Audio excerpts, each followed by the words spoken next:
Assalamualaikum warahmatullahi wabarakatuh. Kita lanjutkan pembahasan soal tryout Dikpora paket A, dimulai dengan nomor 23. Ini adalah teks naratif ya, untuk nomor 23 sampai 25. Ustazah akan gambarkan secara umum tentang seorang laki-laki di Puerto Rico yang memiliki burung beo yang sangat bagus. Keistimewaannya apa? Dia sangat pintar, bisa menyebut semua kata kecuali satu, yaitu kata no. Kata no ada tempat di mana dia dilahirkan. Nah, pria yang memiliki burung ini mengajarkan kata no, tapi nggak bisa. Lama-lama marah, sampai kemudian dia mengatakan, say kata no or I'll kill you. Katakan kata no atau aku akan membunuhmu. Tapi si burung beo tetap diam. Nah, karena sudah marah, tidak ketulungan begitu, akhirnya dia mengatakan, kamu lebih bodoh daripada ayam, sekalian dimakan aja. We will eat all of you. We will eat all of you.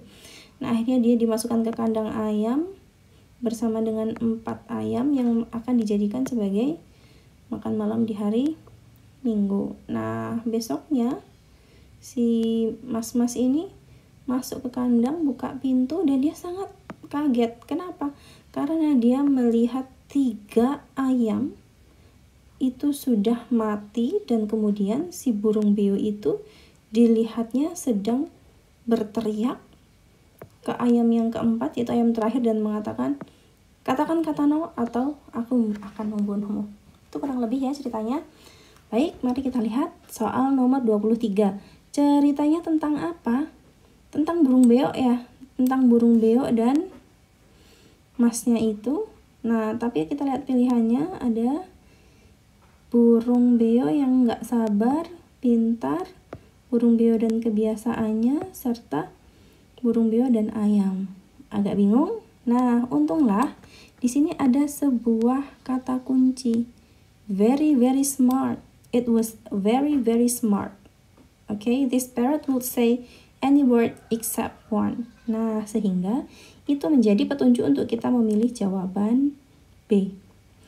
Ya, benar, petunjuk bisa dimanapun dan bisa jadi apapun, makanya kita lebih cermat dan teliti saja terhadap petunjuk-petunjuk yang ada dari teks. Kemudian dari teks kita bisa mengetahui bahwa apakah si beo suka mengatakan kata no? Enggak ya, sebaliknya. Kemudian B, akhirnya si beo bisa mengatakan kata no? Bisa, tapi kita tidak tahu apa yang terjadi di sini. Kenapa ayamnya mati itu nggak disebutkan ya. Kemudian kata no adalah nama dari si parrot, bukan. Kemudian si ayam bisa mengatakan kata no? Tidak bisa, tidak disebutkan. Kemudian nomor 25, screaming, berteriak ya. Say kata no or I'll kill you, gitu. Akhirnya dia berteriak ke 4 ayam tersebut. Artinya kesamaan maknanya dengan apa? Berbisik, shooting itu menembak, shouting itu berteriak, twittering itu mencuyak, ciap ya. Suara burung itu kan kalau bahasa Indonesia ciap. Terus atau yang lain begitu. Nah, kalau di sana itu mengetweet, burung itu mengetweet, tweet. Nah, kurang lebih seperti itu. Selanjutnya nomor 26 dan 27 tentang Anita Roddick. Kalau kita lihat kata kerja bentuk kedua, dan kemudian disebutkan kapan Mbak Anita ini lahir dan ada meninggal, serta kita juga melihat karya-karyanya, maka ini adalah recount biografi. Dan ternyata setelah kita lihat di sumbernya, ini juga biografi. Kita tulis dulu, dia adalah sebuah recount, dan lebih spesifiknya lagi biografi. Kita akan baca ya lebih detail karena Mbak Anita ini memiliki cerita yang sangat menarik. Mari kita sama-sama baca. Pertama, Dame. Dame itu adalah sebuah gelar ya, gelar yang diberikan oleh ratu di Inggris. Dame Anita Roddick lahir di penampungan bom di Littlehampton, Sussex, merupakan anak-anak dari imigran Italia yang pindah ke Inggris ya, ke Inggris dari Naples. Mbak Anita ini adalah seorang businesswoman, kemudian aktivis kemanusiaan, aktivis hak asasi manusia ya, dan pegiat lingkungan. Dia juga dikenal sebagai pendiri dari The Body Shop, sebuah perusahaan kosmetik yang memproduksi produk-produk kecantikan yang mendukung ethical consumerism. Jadi ethical consumerism itu adalah ketika kita membeli, kita itu memikirkan produk yang saya beli itu berasal dari mana, proses pengolahannya bagaimana, apakah dia menyakiti hewan dan tumbuhan, menyakiti hewan maksudnya secara ekstrim, dan apakah ada efeknya dengan lingkungan di kedepannya. Itu ethical consumerism. Kemudian tahun 1991 Body Shop sudah memiliki cabang 700. Kemudian perusahaan ini adalah perusahaan yang pertama kali melarang penggunaan melarang untuk pengetesan bahan-bahan menggunakan hewan dan mempromosikan penjualan yang fair dengan negara dari dunia ketiga. Roddick terlibat di aktivitas dan kampanye untuk lingkungan dan sosial dan persoalan sosial termasuk Greenpeace dan The Big Issue. 1990 Mbak Roddick ini mendirikan Children of the Age, sebuah organisasi amal yang membantu anak-anak dari negara Asia, Eropa dan Asia Timur. Nah, pada 2003 Ratu Elizabeth memberikan gelar. Jadi ini adalah gelar dari kerajaan Inggris ya. Kemudian setelah selesai sekolah, Anita berlatih sebagai guru, kemudian bekerja di PBB, United Nations. Pengalamannya ini membuat dia bisa bepergian kemana-mana secara luas dan bertemu dengan banyak orang. 2007, Mbak Anita sakit cukup parah, hepatitis C, dan kemudian meninggal karena pendarahan otak. Dia telah menghabiskan waktunya dengan memberikan banyak kemanfaatan. Nah, itu kurang lebih sangat menarik ya, sangat menginspirasi. Nah, ngomong masalah inspirasi, ini ada kaitannya dengan nomor 26 ya. 26. Kenapa penulis menulis teks tersebut? Jadi ada dua hal yang perlu kita perhatikan dari teks recount. Teks recount itu ditulis untuk menjelaskan tentang biasanya life and career ya seseorang. Nah, hal yang lain adalah kita kan akan belajar dari kehidupan orang tersebut karena beliau adalah tokoh dan memberikan kontribusi yang banyak. Maka salah satu hal yang utama yang bisa kita dapatkan adalah inspiration. Ini yang perlu kita cerna, kita pahami betul-betul. Sama modelnya seperti tes deskriptif ya. Tes deskriptif ketika menceritakan tentang seseorang juga salah satunya kita akan mencari inspirasi. Nah, ini juga perlu diingat. Kita lihat apakah untuk menceritakan pengalamannya mendirikan Body Shop? Enggak, itu cuma bagian dari kehidupan dia. Mendeskripsikan pekerjaannya di Body Shop lagi bukan. Tapi kita lihat to inspire people with the life, dengan kisah dari pendiri Body Shop. Ini ya, sementara kita pakai ini. Kemudian yang ketiga, entertain the readers with the biography. Entertain itu untuk apa? Untuk naratif ya. Entertain itu tidak untuk recount. Sekali lagi sangat penting untuk mengenali apa jenis teks yang sedang kita baca, karena itu akan menentukan fungsi sosial dan membuat kita lebih mantap dalam membuat pilihan-pilihan. Kemudian nomor 27, setelah membaca teks kita tahu bahwa Mbak Anita Roddick itu adalah businesswoman yang seperti apa. Petunjuknya ada di sini ya. Ada di sini, mari kita lihat. Dia adalah seorang aktivis kemanusiaan dan pegiat lingkungan. Tidak mungkin kalau dia bukan orang baik. Betul? Betul. Kemudian di sini kita lihat Mbak Anita ini memiliki banyak sekali prestasi ya.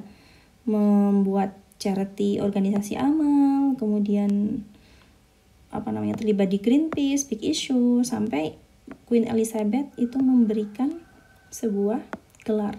Nah, ini yang disebut dengan outstanding, berprestasi, unggul begitu.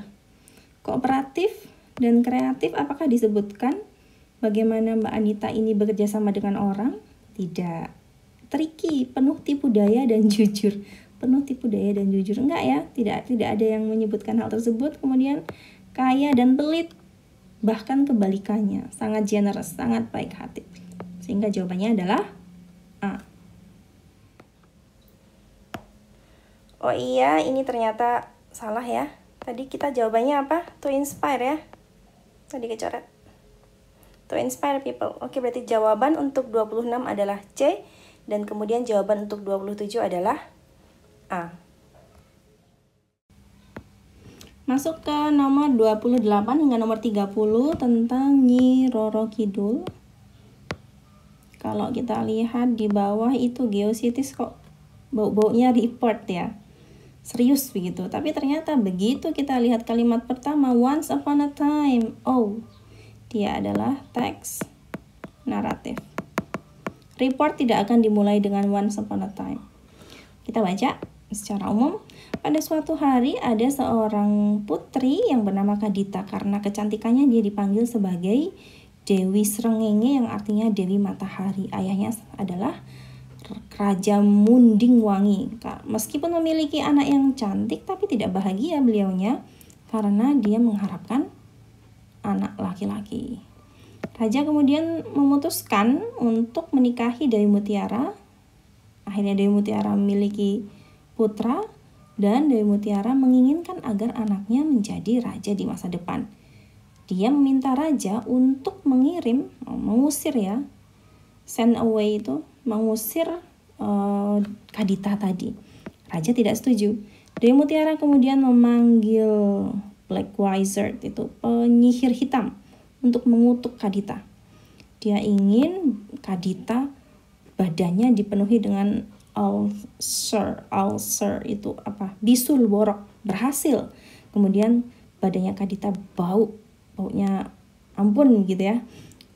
Putri cantik terus menangis karena hal tersebut. Raja sangat sedih, tidak ada yang bisa menyembuhkan putrinya.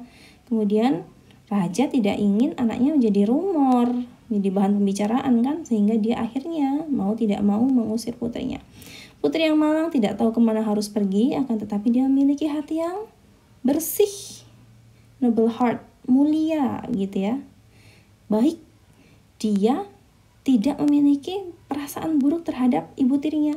Dia berjalan hampir 7 hari 7 malam, kemudian datang ke Laut Utara. Laut Utara sangat bersih dan jernih. Dia lompat ke dalam air dan berenang. Tiba-tiba terjadilah sebuah keajaiban. Air sungai, air laut kemudian menyembuhkan seluruh penyakitnya. Dia menjadi jauh lebih cantik daripada sebelumnya. Dia juga memiliki kekuatan untuk memimpin seluruh Laut Selatan. Dia menjadi seorang peri yang bernama Nyi Roro Kidul atau Ratu dari Laut Selatan. Nah, berarti ratu dari Laut Selatan gitu ya. Nah, kemudian nomor 28. Apa yang terjadi kepada Dewi Srengenge setelah sembuh dari sakit? Ada di mana? Ada di paragraf terakhir ya. Ada keajaiban, sembuh dari sakit, kemudian menjadi lebih cantik dan menjadi ratu di Laut Selatan. Pulang? Tidak. Setelah sembuh tidak pulang ya. Kemudian menjadi powerful queen of the South Ocean. Ya. Menjadi lebih cantik, betul. Married to a prince, tidak disebutkan. Menjadi punya kekuatan, terus kemudian balas dendam, tidak juga. Jawabannya adalah B. Sekarang nomor 29, arrangement. Mari kita susun.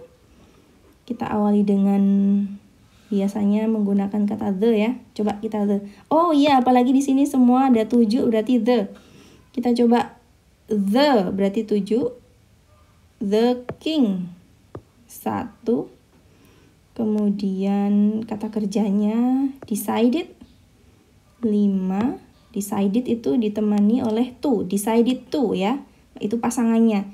Decided to 9, decided to habis to berarti kata kerja. Decided to marry 10, siapa, menikahi siapa? Dewi Mutiara ya. 10, 2. Nah, ini ada in order. In order itu artinya apa? Agar ya. Agar 4, agar, in order to berarti habis itu kata kerja. A prince, have itu berarti 8. A prince ya, bukan prince tapi a prince 6, kemudian 3. Mana yang sama? Ini nih. 7, 1, 5, 9, 10, 2, 4, 8, 6, 3. Alhamdulillah ketemu. Nomor 29 adalah B. Kemudian nomor 30, moral value. Moral value dari tersebut, the strongest will become the winner. Yang paling kuat akan menjadi pemenang. Di sini tidak disebutkan adanya pertempuran ya. Antara tokoh utama dengan siapa itu tidak ada. Jadi tidak ada hubungannya dengan menang. Kemudian ketulusan akan menuntun kepada kebaikan. Nah, ini sementara kita pakai ini. Kemudian cocok ya dengan ceritanya Mbak Kadita tadi.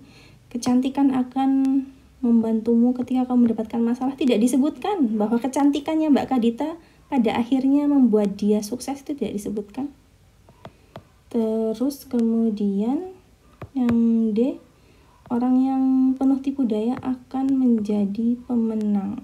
Tapi di sini tokoh utamanya adalah Kadita pertama. Kemudian memang sih betul bahwa bundanya Kadita itu kan, bunda tirinya Kadita itu kan melakukan tipu daya, dan akhirnya dalam hal ini dia berhasil menjadikan anaknya sebagai putra mahkota kan. Tapi ingat, meskipun ini benar, tapi yang kita cari adalah moral value, nilai moral atau kebaikan atau hikmah dari cerita di atas. Apa yang bisa kita pelajari? Dan tentunya itu bukanlah sesuatu yang negatif. Oke, berarti fix kita ngambil pilihan B. Soal nomor 31 hingga 33, eukaliptus. Oke, dia adalah report. Kita lihat dulu pertanyaannya ya. Bertanyakan tentang first paragraph. Oke, berarti nanti kita fokus ke sini. Kemudian pengetahuan tentang eukaliptus, berarti nanti kita akan melakukan skim dan scan, baca cepat dan cari kata kunci.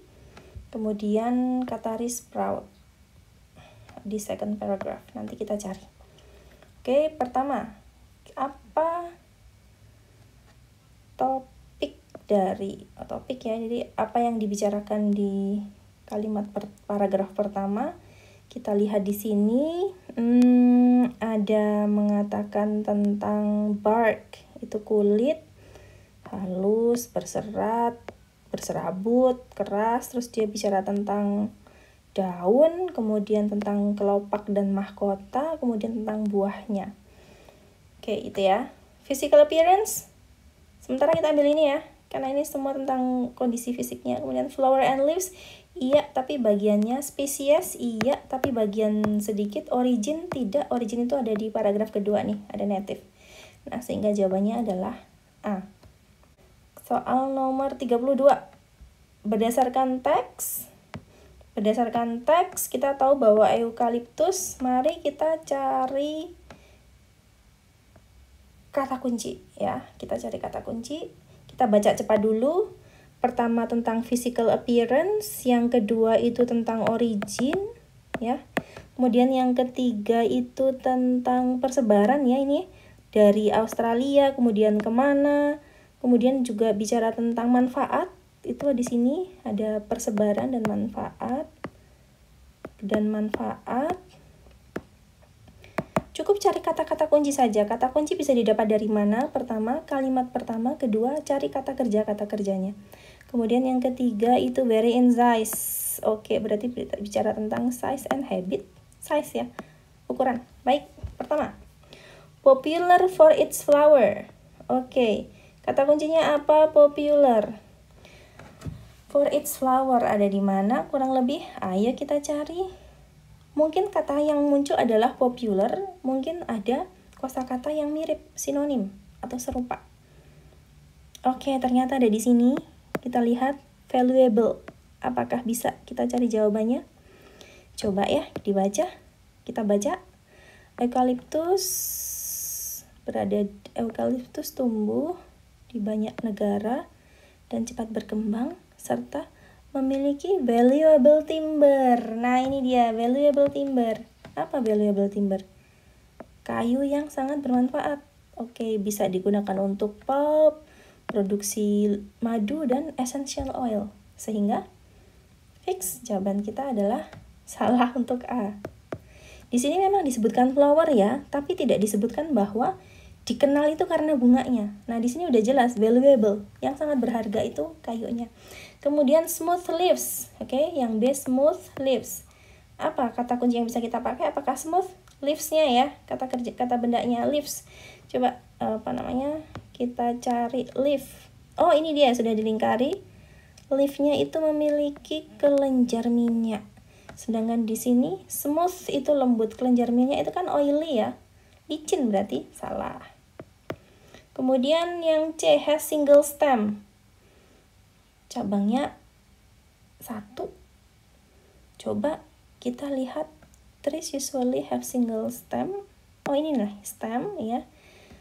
Tapi many eucalyptus are melis or multi-stem. Kebanyakan multi-stem ya. Berarti apakah stem singlenya betul? Salah juga. Terus kemudian easily burn. Burn itu terbakar, berarti berhubungan dengan api. Coba kita lihat api. Ini api. Kemudian ini api, kita baca. Di sana itu banyak sekali kebakaran dan mudah beradaptasi dengan api, bisa tumbuh kembali. Berarti nggak bisa menjawab. Apakah salah semua? Kita cari petunjuk yang lain ya. Ini dia.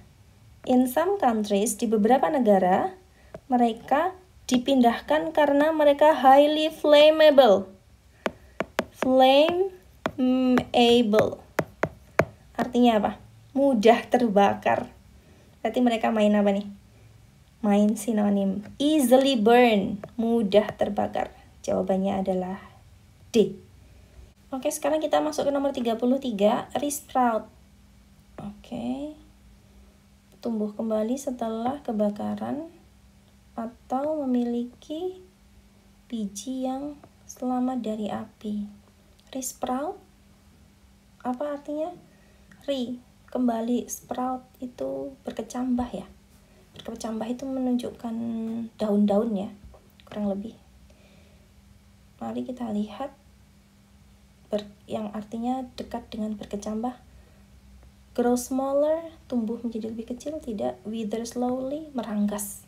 Enggak ya, justru tumbuh, bukan meranggas. Kemudian to produce leaves again, ini dia, memproduksi daun-daunan lagi, menghilang, tidak. Sehingga jawabannya adalah C. Nomor 34 dan 35 adalah text procedure ya, procedure. Sudah jelas sekali dari judulnya ya. Bagaimana cara membuat, kemudian ada ingredients dan ada step. Baik, tujuan dari menulis text procedure adalah memberikan cara, langkah, metode ya untuk membuat atau melakukan sesuatu. Nah, ternyata ini ditanyakan, ditulis untuk fix, dia nanyain fungsi sosial. Mari kita cari. Berbagi bahan, enggak, tidak cuma berbagi bahan, karena juga dia punya step. Memberikan instruksi untuk membuat mangoes lebih sweeter, enggak, bukan memaniskan mangga, tapi membuat mango float. Terus kemudian to tell the procedure of making mango float. Nah, ini sip banget ya, teksnya procedure of making mango float, cocok. Kemudian menunjukkan betapa enaknya mango float is, enggak juga, tidak ditunjukkan, dia tidak bercerita bagaimana rasanya, cuma menunjukkan bagaimana cara membuat. Kemudian nomor 35, what should we do with the mangoes? Mangganya harus diapain? Ternyata jawabannya ada di sini ya, di ingredients. Apa sih yang ditanyain? Mango kan? Mango dipotong dadu. Mana yang dipotong dadu? Dipotong dadu, ini dia. bukan di chop, bukan diiris, bukan di combine dengan krim. Soal nomor 37 dan 36 tentang Bapak Nadiem Makarim. Ini adalah teks deskriptif ya. Teks deskriptif. Mari kita baca secara umum.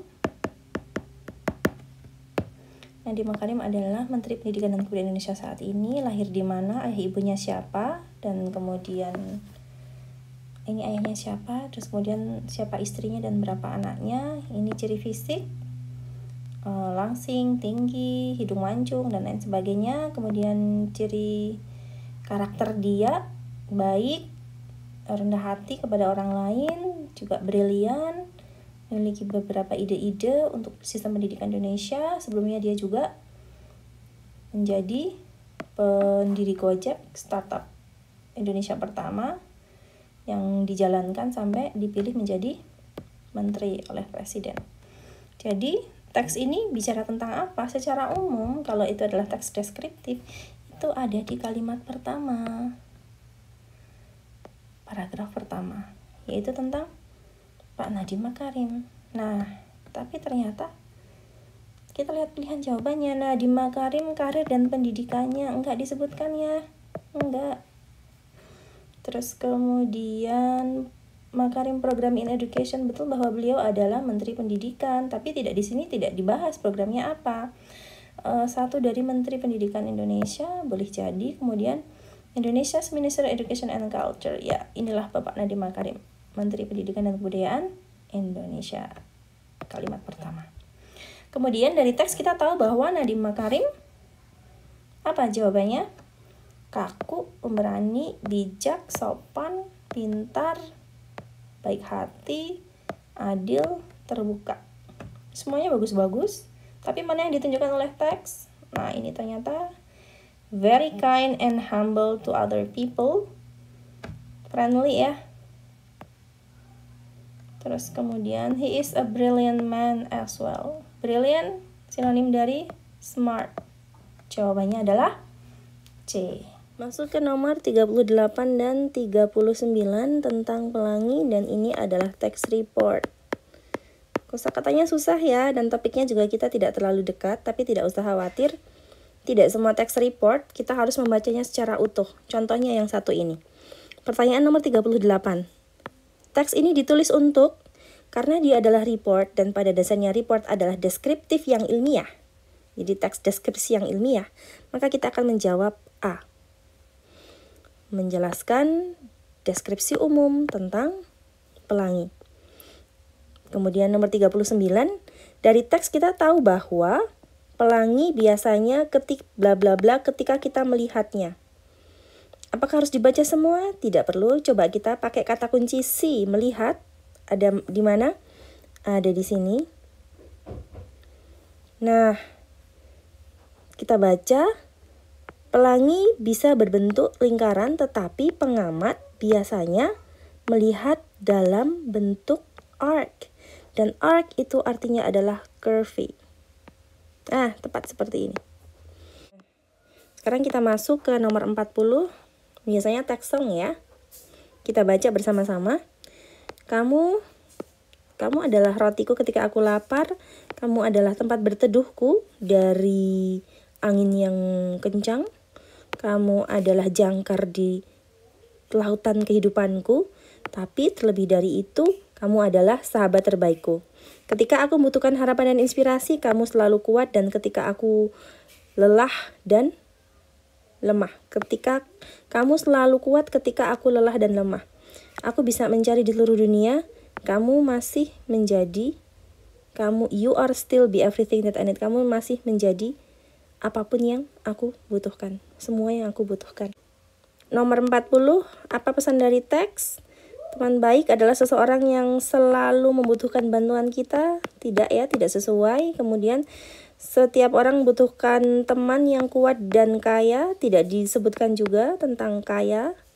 Kemudian kita harus memiliki teman baik yang akan memberikan bantuannya kepada kita. Kemudian yang D, Teman sejati adalah seseorang yang bersedia mengorbankan dirinya kepada kawan-kawannya. Ini yang paling tepat. Baiklah, demikian tadi pembahasan soal kita kali ini. Sampai jumpa di pembahasan selanjutnya. Selamat belajar. Wassalamualaikum warahmatullahi wabarakatuh.